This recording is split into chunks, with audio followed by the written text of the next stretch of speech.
A España, al contrario que otros países europeos, le cuesta tomar medidas drásticas para combatir la pandemia. Ni toque de queda, ni estado de alarma. Eso sí, criterios comunes, algunos ambiguos, en base a unos niveles en los que Castilla y León estaría en riesgo extremo.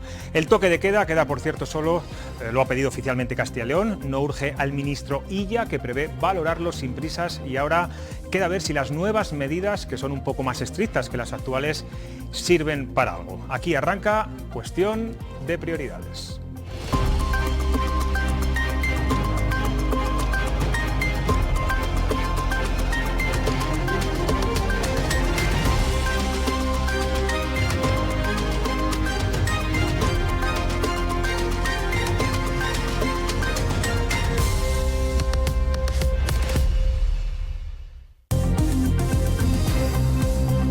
Buenas noches. Hace una hora y media escasa ha terminado la reunión del Gobierno con las comunidades autónomas para aprobar nuevas medidas, y el esperado toque de queda parece que en principio no se va a aplicar por falta de consenso, según el ministro Illa. En unos minutos tendremos en nuestro plató al vicepresidente de la Junta, Francisco Igea, para ver qué le parece este aplazamiento. No obstante, ya hay unos criterios y pautas comunes para toda España, y Castilla y León está en el nivel con más riesgo. Celia Sánchez, ¿cómo estás? Buenas noches. Hola. ¿Cómo nos va a afectar estar en este nivel tan extremo? Buenas noches, José Luis, pues te lo cuento. De los 4 niveles establecidos, Castilla y León se sitúa en el máximo.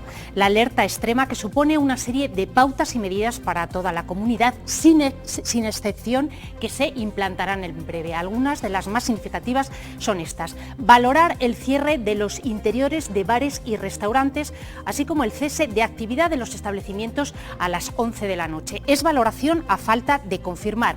Las reuniones de un máximo de 6 personas, algo que ya estaba establecido.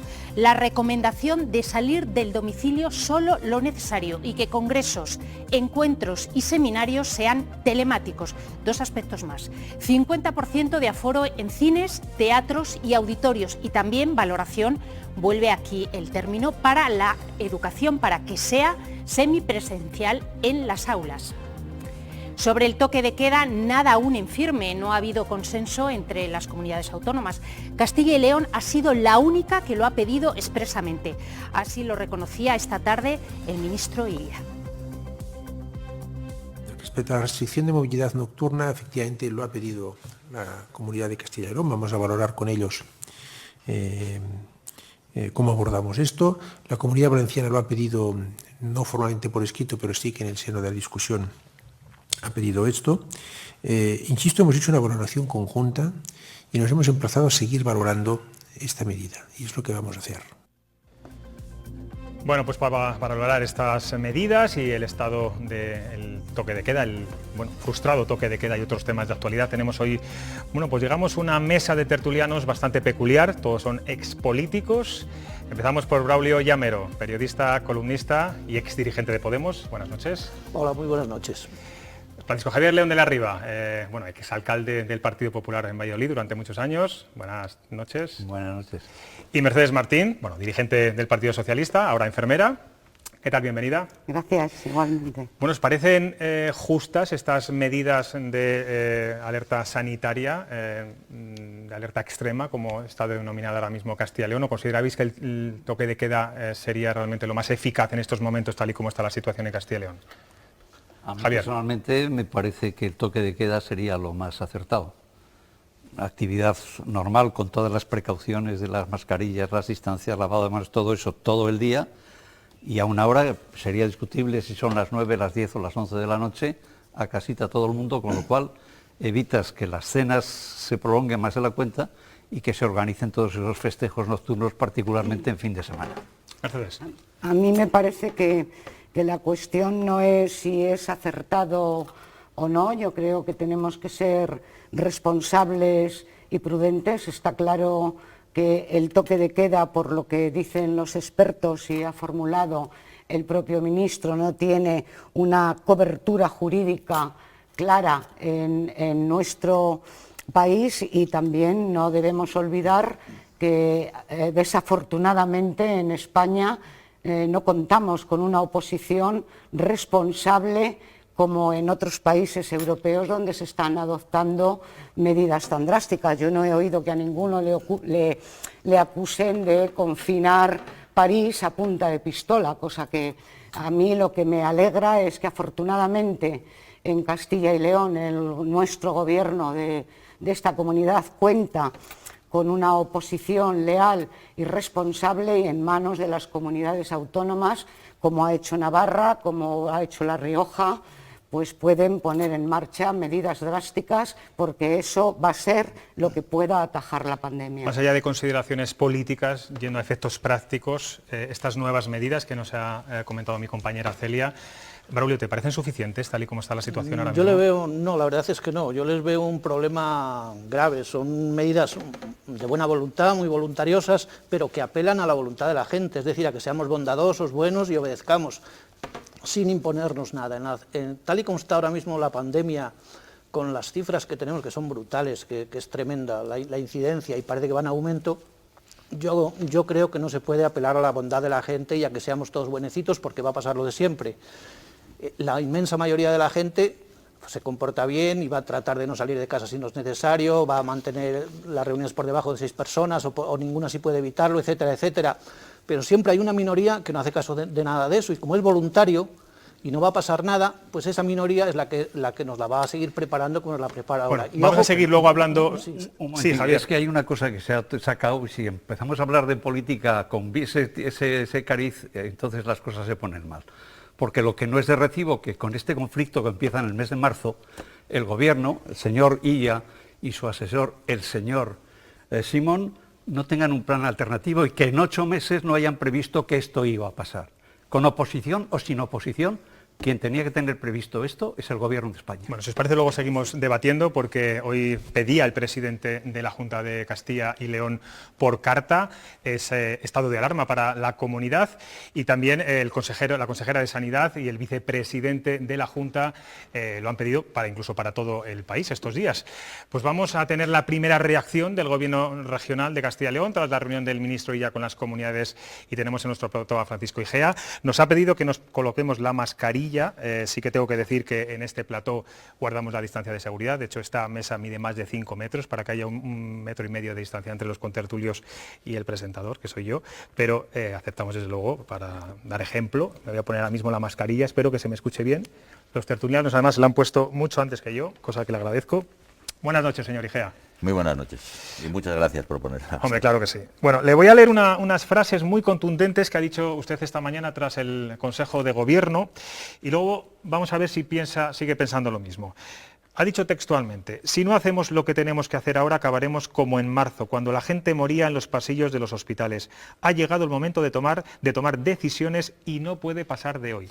Ese hoy se refería al Consejo Interterritorial, a esta importante reunión que han tenido las comunidades autónomas con el ministro. Decidir que no hay consenso entre las autonomías y que seguirán trabajando en futuras reuniones para aplicar el toque de queda, ¿es lo que la Junta de Castilla y León esperaba? No, es inaceptable. ¿Y qué van a hacer? Quiero decir, ahí, como estamos viendo, por ejemplo, que la Comunidad de Valenciana, acabamos de saber que va a pedir el toque de queda, también la Junta de Andalucía lo ha pedido para una de sus ciudades, para Granada. ¿Qué van a hacer? ¿Qué va a hacer Castilla y León? Nosotros vamos a tomar esta misma tarde, hemos estado reunidos el Comité de Crisis, el presidente, la consejera de Sanidad, el consejero de Fomento, responsable de la Protección Civil, el consejero de Economía y yo mismo. Hemos tenido una reunión que ha acabado justo antes de venir aquí, una reunión telemática. Hemos puesto a trabajar a la asesoría jurídica tanto de la Consejería de Sanidad como a la Dirección de Servicios Jurídicos para valorar qué posibilidades tenemos mañana de alcanzar un acuerdo, incluso un decreto ley, en el cual se tomen las medidas que entendemos que son necesarias. Dicho esto, yo no puedo sino manifestar mi perplejidad absoluta ante lo sucedido esta tarde. Yo creo que es la perplejidad de los españoles. Nosotros, cuando se nos pidió apoyo y respaldo, lo dimos. Esta comunidad, aquí se ha dicho una cosa que es muy importante, en esta comunidad había una oposición leal, pero lo que ha habido sobre todo es un gobierno leal. Ha habido un gobierno que, cuando el gobierno de la nación necesitaba soporte para tomar una medida impopular, contraria incluso a los intereses de los partidos que forman este gobierno no dudó en respaldar la acción del gobierno, como no va a dudar y se lo hemos dicho muy claramente esta mañana. Este gobierno no va a dudar en respaldar cualquier medida jurídica necesaria que traiga el toque de queda que entendemos que es necesario. Entonces nos está dando, quiero decir, una noticia. Ustedes mañana van a pedir que se aplique el toque de queda en Castilla y León. Lo van a... Mañana vamos a intentar transponer esto que se ha hecho hoy, que ni siquiera es el acuerdo de medidas de salud pública que se aprobó para Madrid, porque esto ni siquiera es una orden de medidas conjuntas de salud pública, lo cual es sorprendente. No se ha publicado como orden. Vamos a intentar transponerlo. Nosotros vamos a seguir sin renunciar a ejercer nuestras responsabilidades, siempre las hemos ejercido, y aparte de transponer estas medidas, vamos a ver qué posibilidad existe legal de, ya que el gobierno para hacerlo de forma unilateral. No lo hace, hacerlo nosotros, pero es absolutamente irresponsable lo que ha ocurrido hoy. ¿Van a pedir algún tipo de resolución al Tribunal Superior de Justicia de Castilla y León para que le avale jurídicamente? Nosotros no podemos tomar ninguna decisión que suponga restricción de libertades sin una ratificación jurídica. Esto es una obligación. Pero nosotros no vamos a renunciar y nosotros podremos perder en los tribunales, podremos perder políticamente, pero que los ciudadanos tienen que saber es el momento es de una extrema gravedad. Esta administración autonómica no va a renunciar a ejercer sus responsabilidades. Si el gobierno sigue jugando este juego, es un juego que ya es incomprensible. Esto no es, lo he dicho esta mañana, no puede ser tú la llevas. Esto es un juego en el que jugamos la vida todos los españoles. Todos. Y en el que todos tenemos que trabajar. Y es absolutamente incomprensible lo que ha ocurrido. En cualquier caso, mañana está aquí el ministro Illa, se va a reunir con el presidente de la Junta, con usted, con la consejera de Sanidad. Bueno, no sé si tiene alguna esperanza de que el propio gobierno permita ese toque de queda en Castilla y León. Bueno, mañana nosotros le vamos a trasladar al ministro lo mismo que estamos trasladando hoy todo el día. Lo mismo que hemos trasladado en el Consejo Interterritorial. Nosotros hemos sido, insisto, leales, pero ser leal es decir la verdad. No es ser sumiso. Y lo que yo estoy diciendo hoy aquí, mañana se lo voy a decir al ministro en persona. Resumiendo, señor Igea, para que los telespectadores le quede claro, ustedes primero van a pedir un informe, una resolución al Tribunal Superior de Justicia, y una vez que el Tribunal Superior de Justicia le avale, la Junta aprueba ese toque de queda. No vamos a esperar a eso. Nosotros vamos a estudiar, hoy están estudiando todos nuestros servicios jurídicos, las posibilidades que tenemos legales, tanto de transponer esto como una orden que no se ha publicado como una orden, con lo cual nos deja con un problema, que es que hay unas órdenes coordinadas de salud pública que se aprobaron para Madrid, que son contrarias a estas. Con lo cual, si tú no retiras esa orden, no pones otra orden, nos dejas en una situación jurídica muy compleja, porque lo que se ha aprobado hoy no tiene que ver ni con los niveles, con lo que se aprobó hace una semana. Por tanto, es el gobierno el que tiene que hacerlo. Es el gobierno el que lo hizo y nosotros le respaldamos y ahora lo tiene que hacer. Vamos a ver cómo queda esa situación jurídica, porque no podemos mañana transponer una orden contraria a una orden que está en vigor, una orden de medidas de salud pública que está en vigor, y vamos a ver si tenemos la posibilidad, como ha hecho Granada y como ha anunciado, porque hasta el lunes no estaría en vigor en Valencia, de hacer esto. Esto es jurídicamente muy dudoso. Hombre, que nosotros no tengamos claro esto, parece bastante comprensible, porque a nadie se le pasaba por la cabeza que esto lo tuviera que hacer una comunidad autónoma, que no tenga claro el gobierno cuál es el instrumento jurídico para decretar un toque de queda después de 8 meses. El ministro ya ha reconocido que no había ningún problema en este sentido, que el instrumento jurídico era muy claro, pero yo no sé si en la reunión de las comunidades autónomas les ha trasladado lo contrario. Lo que nos ha trasladado es que se ha de valorar, como se ha dicho, y ya no es el tiempo de las valoraciones, no hay nada que valorar. No hay nada que valorar, ya no es tiempo de valoraciones. Estamos en alerta máxima, estamos con un nivel de transmisión comunitaria, estamos con el 90 y tantos % de las UBIs ocupadas, con los hospitales llenos. Dentro de 2 semanas vamos a tener a la gente en los pasillos si no tomamos una medida. Ya no es el tiempo de valorar. O sea, la falta de consenso en las comunidades es la excusa del gobierno para no implantar el toque de queda en todo el país. Sí, pero lo que no se puede pedir cuando uno ejerce el poder en una situación como esta, cuando uno es presidente de una nación como esta, en una crisis, esto no es un juego de a ver quién se quema menos. Es que tú tienes que asumir tu responsabilidad y eres el presidente del gobierno de la nación, eres el gobierno de la nación y tienes que tomar las decisiones que tienes que tomar. Nosotros le vamos a respaldar. Naturalmente que vamos a respaldar al gobierno. Siempre lo hemos hecho. Pero es tu responsabilidad. La gran pregunta que se están haciendo seguramente los espectadores de Castilla y León Televisión ahora mismo es ese toque de queda que ustedes van a intentar implantar de manera, entiendo que inmediata, no sé si hay algún plazo o esto como... A la mayor brevedad posible. ¿Qué horario sería ese toque de queda? Bueno, nosotros lo analizaremos mañana, pero sí que hemos dicho es que el toque de queda tiene que ser lo suficientemente contundente para evitar lo que está ocurriendo, que es que haya reuniones nocturnas que se trasladan de la hostelería a los pisos. O sea, no tiene ningún sentido hacer un toque de queda a las 12 de la noche desde nuestro punto de vista, porque eso no va a evitar este problema. Tiene que ser un toque de queda que permita a la gente hacer su vida normal, ir y volver al trabajo. Entonces, bueno, entre las 9 y las 10, bueno, esto es una discusión que mañana cerraremos, pero esto es lo menos importante. Lo sorprendente es lo que ha ocurrido hoy. Pues estamos viendo otros países. Francia, por ejemplo, ha aprobado hoy un toque de queda para la mitad casi del territorio francés, son 46 millones de habitantes, porque ellos son más rápidos y más resolutivos y tienen menos dudas jurídicas de cómo se tiene que hacer que nosotros. Esa es una buena pregunta que tiene su respuesta, pero no se la voy a dar hoy aquí. No me la va a dar. No. Bueno. Haciendo repaso a esas medidas generales de Castilla y León en estos niveles, estamos en nivel extremo, en nivel de alerta extremo, da la sensación de que, aparte de que es un poco ambiguo, que no habrá limitaciones mucho más drásticas. ¿En qué nos puede cambiar la vida si finalmente no se consigue ese toque de queda y tenemos que aplicar estas medidas? ¿Qué nos va a cambiar respecto a lo que tenemos ya? ¿Cómo va a cambiar nuestras vidas? Lo que tenemos que cambiar es que se limite el contacto social. Ese es el objetivo del toque de queda y de las medidas de restricción. Puede que incrementemos las medidas de restricción, pero no tiene ningún sentido incrementar las medidas de restricción sobre la hostelería si no hay un toque de queda. ¿Por qué? Porque estamos perjudicando a unos señores y no estamos impidiendo que se produzca el contacto que se produce en otros sitios. Y en eso los hosteleros se quejan con razón, y tienen razón. Por eso hemos pedido el toque de queda, para que esa medida, ese sufrimiento que tienen nuestros hosteleros no sea inútil. Por tanto, sin esta medida es difícil ampliar las restricciones en la hostelería. Pero lo que nos tiene que cambiar a todos y el sentido que tiene también un toque de queda es el de transmitir a la nación, de transmitir a los ciudadanos la gravedad del momento. Y lo que se ha hecho hoy es todo lo contrario de transmitir la gravedad del momento. Cuando uno vive un momento tan grave como este, lo que tiene que hacer es ejercer su responsabilidad, llamar a la solidaridad, apoyar a su gobierno. Eso es lo que hemos hecho nosotros. Pero la respuesta que hemos tenido hoy es, tengo que decirlo francamente, decepcionante. Porque eso no es lo que esperaban hoy los españoles.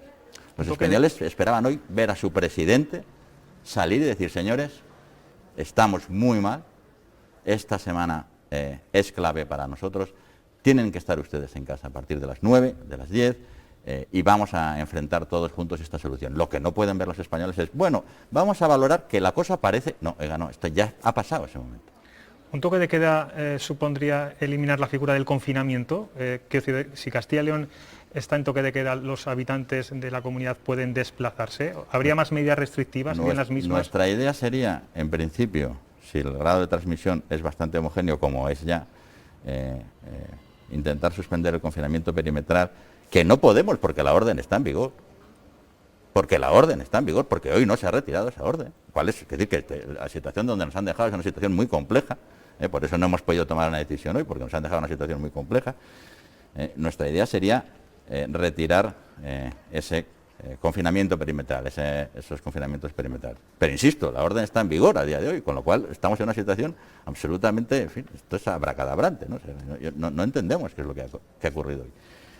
Pero lo que tiene que tener claro la gente es, si no se toman medidas en las próximas horas, vamos a volver a marzo. Y lo que no puede tener nadie, ninguna duda, pero ninguna duda, es que en el momento que los hospitales estén a reventar, la gente ingresada y muriendo en los pasillos, vamos a tener que decretar el confinamiento, porque no lo vamos a poder soportar, porque eso socialmente no se puede soportar. No se puede soportar. Entonces, insisto, mañana tomaremos todas las medidas que podamos tomar, con toda la inseguridad jurídica que nos han dejado, aún a riesgo de que tomemos una medida que luego, oiga, pues un tribunal o alguien nos diga que no se puede tomar. Pero lo que no vamos a hacer es renunciar a nuestra responsabilidad ni abandonar a nuestros ciudadanos a su suerte. ¿Han hablado con otras comunidades autónomas? Castilla-La Mancha también pedía el toque de queda, no sé si con Se Valencia. ha hablado con todas ellas antes del interterritorial y durante el interterritorial. Sé que hay una postura básicamente unánime a favor del toque de queda, pero es que si no hay unanimidad, usted ejerza su responsabilidad. Y cada cual, los electores en su momento, le pedirán rendición de cuentas. Pero no podemos seguir así. ¿Y el Gobierno de alguna forma pasa la pelota de nuevo a las comunidades autónomas en esas medidas que veíamos del nivel extremo? Muchas medidas tendrán que tomar Vamos a valorar, pero ¿cómo vamos a valorar? Es que esto es un juego que lo ve cualquiera y es indignante. Pero es indignante, y yo lo voy a decir por todas partes. Es indignante. ¿Cómo vamos a valorar? O sea, ¿qué quiere decir esto? Que si yo tomo la decisión de cerrar la hostelería, bueno, yo te dije valorar. Si no la tomo, dices, bueno, eres un cobarde porque ya no estás cumpliendo lo que pediste de las medidas uniformes. Esto es una tomadura de pelo. ¿Qué va a pasar con Ponferrada, que ha quedado paralizado hoy el confinamiento? Confinamiento? Que no queremos añadir más inseguridad, porque si hoy íbamos a tomar unas medidas que levantaban, o sea, decretar hoy un confinamiento para levantarlo mañana, no tenía ningún sentido. Entonces, ayer estuvimos valorando y digo, oye, vamos a parar un momento esto para no crear más lío del que tenemos y no crear órdenes contradictorias. Pero claro, la situación no solo no ha mejorado, sino que se ha convertido en una situación, en que tenemos a todos los españoles atónitos. ¿Alberga alguna esperanza de que mañana en esta reunión en Valladolid con el ministro Illa esto se pueda solucionar de alguna forma? Bueno, yo creo que, no sé, creo que me explico bien, y voy a intentar explicárselo bien al ministro, y espero que lo entienda, pero si no es así, nosotros haremos lo que toca. Ahora, yo creo que toda España, a estas horas, nosotros nos han llamado durante esta reunión pues 27.000 periodistas, no les hemos podido atender porque estábamos reunidos, toda España hoy está atónita. Y espero yo que mañana alguien se levante y diga, oiga, esto es una tomadura de pelo. Bueno, agradecemos precisamente por eso que esté hoy aquí en Cuestión de Prioridades. Seguramente los tertulianos le quieren hacer alguna pregunta. Mercedes Martín, les voy a pedir brevedad en las preguntas. Bueno, por contextualizar un poco, todos los españoles sabemos las dificultades que había en España para prorrogar el estado de alarma, todas las críticas que había al mando único y toda la prisa que teníamos en el proceso de la desescalada, pero a partir del mes de junio no es que el Gobierno de Castilla y León, que yo desde luego como ciudadana apoyaré todas las medidas restrictivas que consideren, no es que asuma o no suma, es que tiene la responsabilidad y la obligación de gestionar el cómo se para la pandemia. En esa línea, pues si la figura jurídica es que haya un estado de alarma para poder decretar un toque de queda, mientras tanto, que yo sepa, en Navarra han hecho un confinamiento perimetral de toda la comunidad. Y yo en esa línea, aprovechando que está el vicepresidente, que es la cara visible de la sanidad de Castilla y León, más que la propia consejera, sí querría preguntarle las medidas que ha adoptado la Junta desde el mes de junio hasta ahora en incremento de número de rastreadores, en fortalecer la prevención, en fortalecer la salud pública, en fortalecer la atención primaria y las previsiones que tienen para que el COVID y atajar la pandemia es gravísimo, pero también la atención sanitaria presencial para evitar dramas como los que hemos conocido estas semanas anteriores. Son datos que vas a poder resumir, vicepresidente, muy brevemente. Sí, porque además los tengo frescos en la cabeza, pero primero tengo que desmentir lo que se ha dicho. No es nuestra responsabilidad. La Ley de Salud Pública deja bien claro de quién es la responsabilidad de la gestión de las pandemias. La comunidad, sí, la Ley de Salud Pública deja bien claro de quién es la responsabilidad de gestionar las alertas mundiales. Y es del Ministerio. Eso conviene conocer la Ley de Salud Pública. Ahora que cuando unos señores no aceptan su responsabilidad, nosotros no nos apartamos. No nos hemos apartado.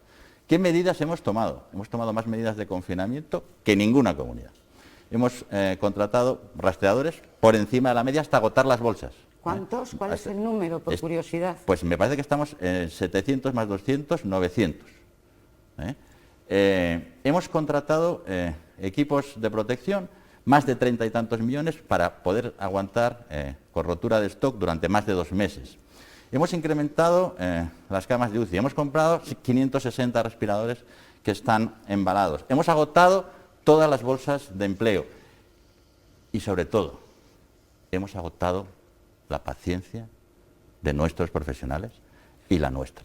Porque esto que están haciendo hoy aquí y que usted está haciendo hoy aquí, es la demostración de cómo entienden ustedes la solidaridad. Eso es como pagan ustedes el comportamiento de la Junta de Castilla y León hace 2 semanas, cuando fuimos los únicos que no les dejamos solos. Así es como entienden ustedes la solidaridad y el apoyo. Y le voy a decir una cosa que quiero... le voy a decir una cosa... Yo la solidaridad la entiendo perfectamente. No, es que le voy a acabar de contestar, porque usted me ha preguntado y hay una cosa a la que no he contestado. ¿Cómo entiende el vicepresidente la solidaridad con los ciudadanos? Si me deja, le voy a contestar. No quiero un debate parlamentario, por favor, que estamos en un plato de televisión. Le voy a contestar. Mire, con respecto a lo ocurrido, casos desgraciados que han ocurrido a lo largo de esta pandemia. Son casos absolutamente desgraciados. Nosotros hemos respondido a eso, primero, diciendo que se va a investigar lo ocurrido, y segundo, intentando comprender, como no puede ser de otra manera, el dolor de la familia, pero también intentando comprender una cosa. Nuestros profesionales han trabajado en unas circunstancias dramáticas. Y tengo que dejar bien claro una cosa. Nosotros no vamos a abandonar a nuestros profesionales y no vamos a pasar del aplauso a la fiscalía. No les vamos a dejar abandonados. No va a ocurrir. Y no vamos a pasar del aplauso a la fiscalía, porque eso es simplemente deleznable. Señor Igea, vamos a seguir. Javier León de la Riva, no sé si tienes algo que Bueno, yo estoy en la línea de lo que dice el vicepresidente de la Junta. Está claro que la Ley de Salud Pública establece que en caso de pandemia el mando le corresponde al Gobierno de España. La ejecución será de las comunidades, pero el mando, las directrices, el protocolo, tiene que hacerlo el Gobierno de España. Y se lo puede hacer perfectamente sin recurrir al estado de alarma, cosa que se decía al principio y que luego ya se demostró que no era necesario. Pero es que además esta desleal oposición que tiene el Gobierno de España ofreció a través del señor Casado en el Parlamento más de una vez reformar las leyes para adaptarlas. Hemos tenido 8 meses en los que no se ha hecho nada.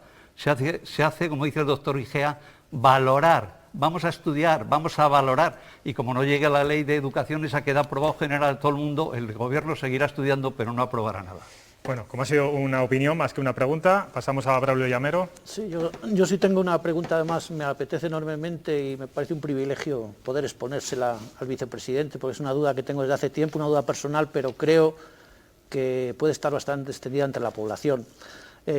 A mi juicio y por lo que escucho a la gente, hay una valoración general global positiva de lo que está haciendo o de cómo lo está haciendo Castilla y León en el tema de la pandemia, es decir, sobre todo el vicepresidente y la consejera de Sanidad.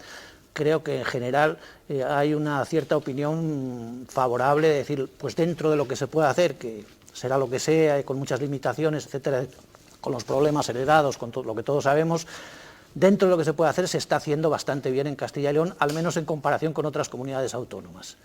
Y lo que yo no entiendo y la duda que le quiero plantear al vicepresidente es por qué, si se están haciendo bien las cosas relativamente, ya digo, en comparación con otras comunidades en Castilla y León, ¿por qué los datos son tan malos? Eso es lo que yo no consigo entender, porque me parecería lógico que igual que han dicho, en Asturias lo hacen muy bien, tienen datos, tuvieron, porque ahora ya parece que no son tan buenos, unos datos positivos, ¿por qué en Castilla y León estamos tan mal? La cercanía de Madrid quizá... Sí, hay muchas explicaciones, ¿no? Nosotros tuvimos en la primera oleada una tasa de seroprevalencia muy alta, fuimos la tercera comunidad, eso hace que donde más fuego ha habido, más brasas quedan. Ha habido, la epidemia se mueve con la gente, es decir, que si uno ve cómo se mueve en un mapa, ve cómo se va extendiendo y el sitio que está más alejado, habitualmente las islas, Galicia, Baleares, habitualmente están más a salvo de la expansión del virus. Nosotros hicimos una desescalada muy lenta, que fue muy criticada, que nos permitió bajar del primer puesto, del segundo puesto, a los puestos 9 y 10, pero luego ha vuelto a crecer. Hemos tenido un verano bueno en el turismo rural, no sé si eso no nos ha venido muy bien, hemos tenido más de 100.000 tarjetas más, hay a día de hoy que había antes del verano, eso son 100.000 personas que han venido, Y luego hemos tenido cifras en todas las comunidades de alrededor mucho más elevadas que la nuestra. Lo tuvimos en el País Vasco, un brote con incidencias muy altas, en Navarra ahora están en 1000, en La Rioja, en Madrid, hemos tenido esto. Todo esto hay que intentar luego hacer un análisis epidemiológico más tranquilo, más pausado, más serio, pero nosotros es posible que hayamos cometido errores. Yo siempre digo que esto no hay que dudarlo, hemos pedido la auditoría externa para valorarlo, pero yo creo que la estrategia, dentro de lo que ha habido, era globalmente buena. Nosotros nos vimos arrastrados en una desescalada a la que nos resistimos como gato panza arriba con severísimas críticas, Pues, vicepresidente de la Junta, tenemos que terminar. Nos quedamos con esa noticia que ha dado aquí en cuestión de prioridades. Mañana van a estudiar el toque de queda, aprobar el toque de queda para Castilla y León, una vez que el Gobierno de la Nación quiere aplazarlo y de momento no tiene mucha prisa en hacerlo. Bueno, que tenga mucha suerte mañana con el ministro de Sanidad. Será la prueba del 9 también. Le van a tener cara a cara donde podrán decirle muchas cosas. Y gracias de verdad por estar un día como hoy aquí. Espero que tengamos suerte todos y que consigamos reconducir esta situación. Gracias. Nos vamos a publicidad y a la vuelta analizaremos la moción de censura de Vox a Pedro Sánchez y les preguntaremos a los tertulianos quién sale mejor parado o quién es el perdedor de este debate tan inoportuno. Hasta ahora, enseguida nos vemos.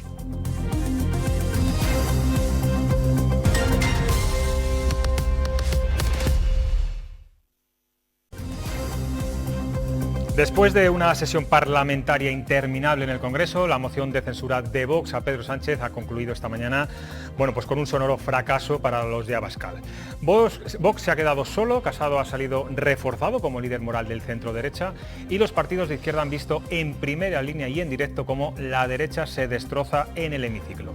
Pero hoy ha habido un antes y un después para Pablo Casado. Ha dicho basta a Vox, aunque ese rotundo desmarque pueda traerle consecuencias allí donde gobiernan juntos. Esta moción no la dispara contra el Gobierno, sino contra el partido que le ha dado trabajo 15 años. Y lamento decirle que el tiro le ha salido por la culata. Quería cortar las dos orejas del PP y ha acabado de monosabio de Pablo Iglesias. Es exactamente lo que ha hecho hoy usted en esta tribuna. Salir aquí para patear de una manera inmisericorde a sus propios socios. Y usted hoy aquí ha venido a colocarse en una equidistancia imposible, falsaria, en la que no cree ni usted mismo. Bueno, pues seguimos. Nos hemos quitado todas las mascarillas menos Mercedes Martín, que me ha dicho que no quiere que le riña al señor Igea y se va a quedar con la mascarilla. Todo que me acuse de algo. La distancia, Bueno, hay distancia de seguridad, eso por supuesto. Yo no sé si creéis que el hecho de que Vox haya quedado tan solo en esta moción de censura le da alas al Partido Popular para convertirse en el partido de centro-derecha y recupere ese terreno que había perdido, porque además Pablo Casado ha sido excesivamente duro y muy contundente contra Abascal, incluso con ataques casi personales. ¿Cómo lo veis? Yo quitaría excesivamente. Ha sido muy duro contra Abascal, yo excesivamente creo que no, pero debo decir que yo he visto íntegramente el discurso de Casado. Suelo poner los debates del Estado de la Nación, pero bueno, lo sigues con una atención relativa, un poco como música de fondo, salvo cuando te interesa. Y el discurso de Casado, la verdad es que me pegó al asiento y me quedé pasmado y lo oí de cabo a rabo porque me ha parecido impresionante. Dicen muchos analistas políticos que ha sido el mejor discurso de su vida. Yo política. creo que sí. Hombre, es joven, todavía puede mejorarlo, supongo, pero desde luego ha hecho una pieza de oratoria impresionante y sobre todo inesperada, porque, hombre, yo sí tenía curiosidad por ver cómo se movía. Sin leer, que es importante, sin leer los papeles. También sí. Eso hay que valorarlo, ¿no? En los políticos, que no lean. De Casado, obviamente yo estoy en las antípodas ideológicas y nadie pensará que lo voy a votar, diga lo que diga, pero debo decir que siempre se le ha reconocido que es un gran orador, es uno de los mejores oradores de la Cámara. La expresión la domina perfectamente y el discurso de hoy lo tenía súper preparado y lo ha hecho muy, muy bien y sobre todo creo que ha hecho algo que esperaba muchísima gente de los que él representa o aspira a representar, que era que dijese de una vez cómo se relacionaba con Vox, que es una tarea muy difícil para el Partido Popular, y yo lo entiendo porque es un hijo del Partido Popular. Es una decisión del Partido Popular y es muy difícil para un líder oponerse frontalmente y de hecho pues le ha costado 2 años, digamos. ¿Crees, pero yo creo que tenía ese desmarque Sí, ese desmarque le viene bien al Partido Popular en este momento, que estaba a lo mejor en un terreno ambiguo. Sí, yo voy a dar mi opinión, espero que el señor de la Riva, que voy a respetar lo que él diga lo que diga, no me conteste luego a mí, que voy a dar... Bueno, esto es un debate, podéis... Sí, es que como luego me contestan a mí y no puedo, pues yo doy mi opinión y respetaré la suya, diga lo que diga. Bueno, yo estoy satisfecha del discurso que ha hecho hoy Pablo Casado. Tenía que cortar de raíz que la extrema derecha vaya a utilizar el Parlamento a hacer soflamas, desde luego, de odio, de crispación, de división, cuando los españoles, nuestro objetivo es la pandemia, atajarla, y estamos necesitados de empatía, de esperanza, de arrimar el hombro, de convivencia y de buenas vibraciones. Por lo tanto, yo creo que Pablo Casado ha acertado, ha hecho lo que tenía que hacer, cortar de raíz con la extrema derecha y quedarse en la derecha, y por lo demás yo creo que ahora tiene que demostrar que ese discurso, que efectivamente ha sido acertado y brillante, como a mi juicio han sido dos discursos extraordinarios, el de hoy de Pablo Casado y el de ayer del presidente del Gobierno, manteniendo el tono, firmeza, dureza política, pero con absoluto respeto. Yo creo que estaba pidiendo España a gritos que Pablo Casado cortara con la extrema derecha y con esta forma de enfangar la política. Estoy seguro, Mercedes, que no Javier beneficia a la León de la Riva democracia. está bastante de acuerdo en casi todo lo que has dicho. Bueno, en casi todo no que voy a es su opinión y yo te la aplaudo, pero la mía es la mía. Sí, sí, por supuesto. Iba a decir, más cerca de Llamero que de la primera parte, de acuerdo. Ningún observador imparcial puede dudar que ha sido la mejor pieza oratoria del debate a años luz de cualquier otra, no de lo que leía el señor Sánchez, verdad, que le había escrito Iván Redondo, que hemos visto, y que lo llevaba escrito incluso antes de las réplicas. Es que es curioso, el presidente del Gobierno tiene la costumbre de, cuando va al Congreso, lleva ya preparada la réplica sin escuchar lo que le han dicho. Aclarado ese tema, también coincido con él y contigo, que yo creo ha sido excesivamente duro con Abascal. Yo creo que ha entrado en temas personales con excesiva dureza. Yo tenía mis dudas si iba a hacer el Partido Popular, porque eso sí lo han llevado con un secreto tremendo, y yo soy un mero afiliado de base en este momento, si iban a votar una abstención razonada, para decir, mire usted, no apoyamos la moción de censura, porque la moción de censura, algo que ha olvidado parece Abascal, no es para derribar a un gobierno, es para sustituirle por otro. Y ni ha dicho un programa, ni ha dicho absolutamente nada, ha criticado con mucha razón. Pues escuchadme un segundo, porque hoy a los telespectadores de Castilla y León Televisión también les preguntamos a través de nuestra página web por una parte del discurso de la moción de censura de Santiago Abascal, en concreto cuando pronunció los nombres de las 864 víctimas de ETA. Lo mejor bueno, pues creo que coincides con el resultado. Dejadme, por favor, que dé el resultado. Ahí va a aparecer en sus pantallas. La pregunta era, ¿cree que Santiago Abascal se equivocó al pronunciar todos los nombres de las víctimas mortales de ETA en el Congreso? Mercedes, por favor. El 57% dice que no se equivocó, coinciden con Javier León de la Riva, y el 43% dice que sí. Se nos termina el tiempo, lo siento muchísimo. Bueno, esta mesa hay que repetirla clarísimamente. Después alguna de las intervinientes podemitas ha dicho otro nombre de mujeres, tampoco venían a cuento, ¿no? Bueno, Braulio, Javier, Mercedes, os prometo que volveréis a repetir en esta mesa, os tengo que despedir, porque además ahora tenemos que cambiar totalmente de tercio.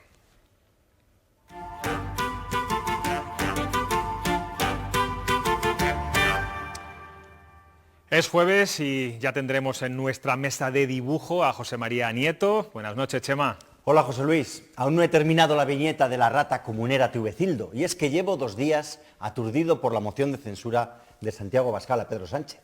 2 días de debates interminables y bastante prescindibles, por cierto. Que si el socialcomunismo narco-bolivariano, que si la ultraderecha xenófoba neofranquista. Y mientras los políticos se lanzan epítetos compuestos, los hospitales se nos siguen llenando de contagiados. Y en Castilla y León superamos ya los 1.000 ingresados y los 500 casos de COVID por cada 100.000 habitantes. La verdad es que los confinamientos perimetrales no están dando los resultados esperados, Chema. Cada vez hay más municipios confinados, lo que no sirve para nada, pero Algún efecto positivo tiene, por ejemplo, el nuevo autobús de peregrinos que evita Burgos y que se añade al autobús de peregrinos de la ciudad de León. A este paso vamos a poder hacer todo el camino de Santiago sin bajarnos del autobús y que nos cuente como si lo hiciésemos andando. Se pone muy difícil cualquier actividad cultural en estos momentos. Más que ponerse difícil es que se nos quitan las ganas. El sábado que viene, sin ir más lejos, empieza la 65 edición de la Semana Internacional de Cine de Valladolid, con limitaciones de aforo a 1/3 de las salas. Pero ¿quién en su sano juicio se va a meter en una sala de cine en una ciudad donde ayer se contagiaron 360 personas más? No es lo mismo morirse de ganas de ver una película de Isabel Coixet que morirse por haber ido a ver una película de Isabel Coixet. Hombre, Chema, hay que hacer cosas, no nos podemos quedar encerrados en casa viendo pasar las horas, ¿no? También es cierto. Por cierto, el domingo cambia la hora, a las 3 serán las 2. Aunque ya sabes, en Castilla y León las horas, los días y hasta los siglos se pasan volando, mientras que hay instantes que parecen eternos. Pues con esa mirada eterna de Chema Nieto nos despedimos. Ya saben que el lunes volvemos aquí a Cuestión de Prioridades. Por favor, sean muy prudentes estos 3 días de cara al lunes. Aquí estaremos, espero verles en Cuestión de Prioridades. Hasta entonces.